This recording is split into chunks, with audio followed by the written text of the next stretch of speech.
नमस्कार, मैं बबीता काजल चौधरी बल्लूराम कुदारा राजकीय कन्या महाविद्यालय श्री गंगानगर के हिंदी विभाग से। सामान्य हिंदी पर हम बात कर रहे थे BA, BCom, BSc, BSc home science, ये चारों संकाय के प्रथम वर्ष के बच्चों के लिए सामान्य हिंदी का जो विषय है महाराजा गंगा सिंह विश्वविद्यालय बीकानेर के अनुसार, उसके पाठ्यक्रम के अनुसार आज हम फिर से बात करने वाले हैं कविता पथ की पहचान पर। कविता का नाम है पथ की पहचान और इसके लेखक है हरिवंश राय बच्चन। इससे पहले इसी कविता पर हम 2 वीडियो में बात कर चुके हैं। यह है इस कविता पर तीसरा और अंतिम वीडियो है।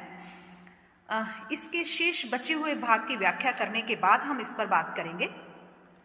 शेष जो बचा हुआ भाग था व्याख्या खंड का पथ की पहचान कविता का, वह इस प्रकार से है। स्वप्न आता स्वर्ग का, दृगकोर को में दीप्ति आती, पंख लग जाते पगों को, ललकती उन्मुक्त छाती।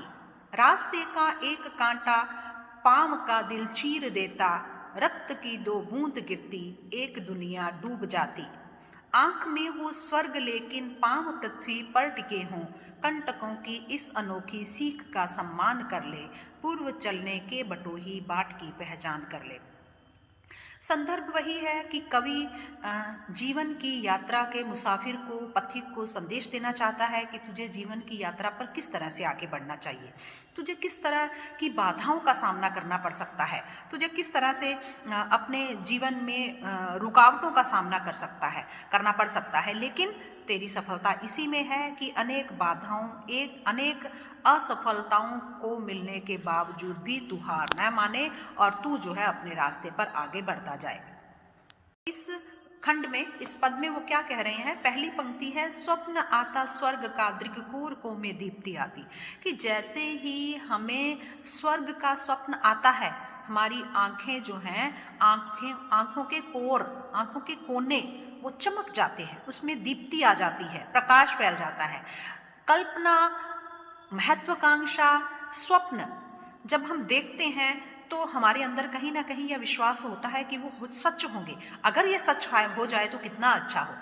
तो जब स्वप्न हम देखते हैं और वह स्वप्न भी स्वर्ग का हो, स्वर्ग से तात्पर्य है सारी सुख सुविधाएं हमें प्राप्त हों और हम एक सफल जो है मनुष्य की तरह अपने जीवन को व्यतीत करें। तो जब हम कहते हैं कि यह व्यक्ति तो उसका घर तो स्वर्ग की तरह है, तो स्वर्ग से मतलब क्या है? खुशी हो, प्रसन्नता हो, सुख हो, शांति हो, सुविधाएं हो।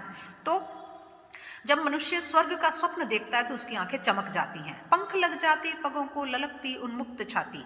और जैसे ही वो स्वप्न देखता है उसकी आंखें जो हैं वो चमक जाती हैं और उसके पैरों को पंख लग जाते हैं। उन स्वप्नों को पूरा करने के लिए उसके पैर जो हैं वो और सक्रिय हो जाते हैं। ललकती उन्मुक्त छाती, और उसका हृदय जो है वो उन्मुक्त होकर ललकता है, उसके अंदर लालसा जागृत होती है कि वो इन स्वप्नों को कैसे और कब पूर्ण कर पाए। और उसके पग जो है वो और बढ़ जाते। जीवन यात्रा पर चलने वाला पथिक जो है वो और ज्यादा उत्साहित हो जाता है और ज्यादा ऊर्जावान हो जाता है।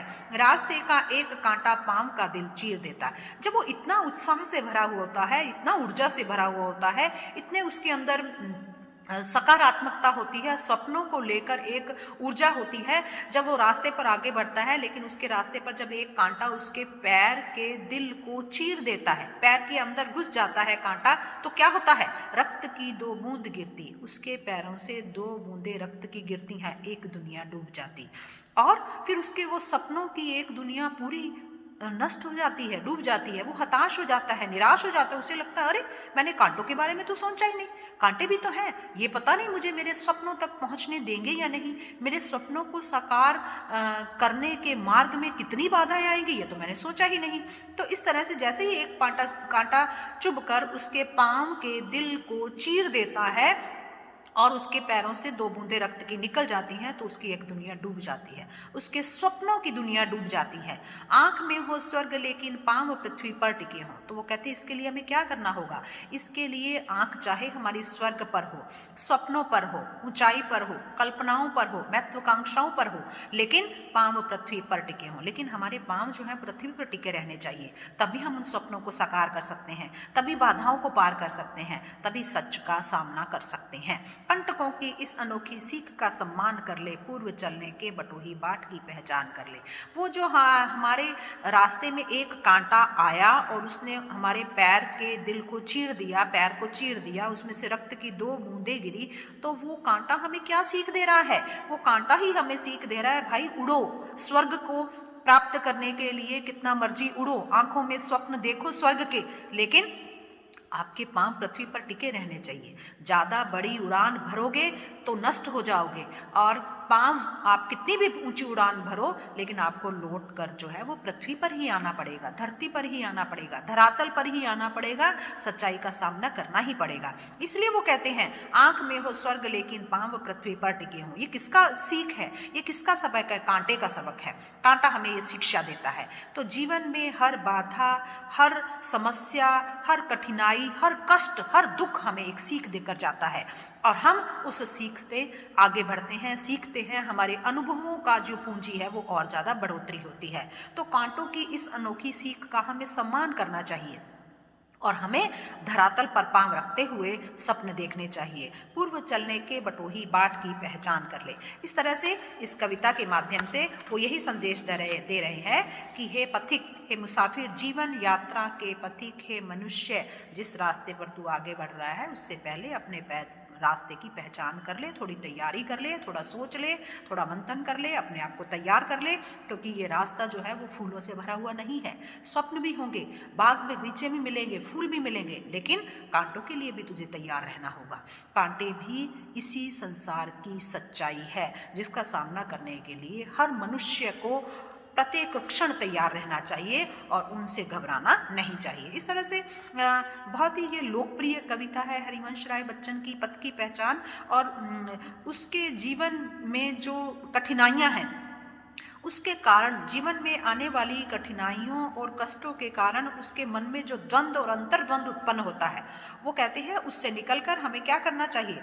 धरती से जुड़कर स्वर्ग के स्वप्न को साकार करने की गंभीर कोशिश करने की प्रेरणा इस कविता के माध्यम से वो देते हैं। और ये कविता बताती है हमें कि इंसान को अपने पथ की पहचान खुद ही करनी होती है, और फिर जीवन यात्रा को उसी पहचान के सहारे आगे बढ़ाना है। इस तरह से ये कविता जो है वो अपने आप में मनुष्य के लिए एक प्रेरक का काम करती है, उसको बहुत प्रेरणा देती है, उसको सीख देती है कि हमें अपने जीवन को किस तरह से उपयोगी बनाना चाहिए, सफल बनाना चाहिए, और जीवन के मार्ग पर किस तरह से आगे बढ़ना चाहिए। आज के लिए इतना ही। धन्यवाद।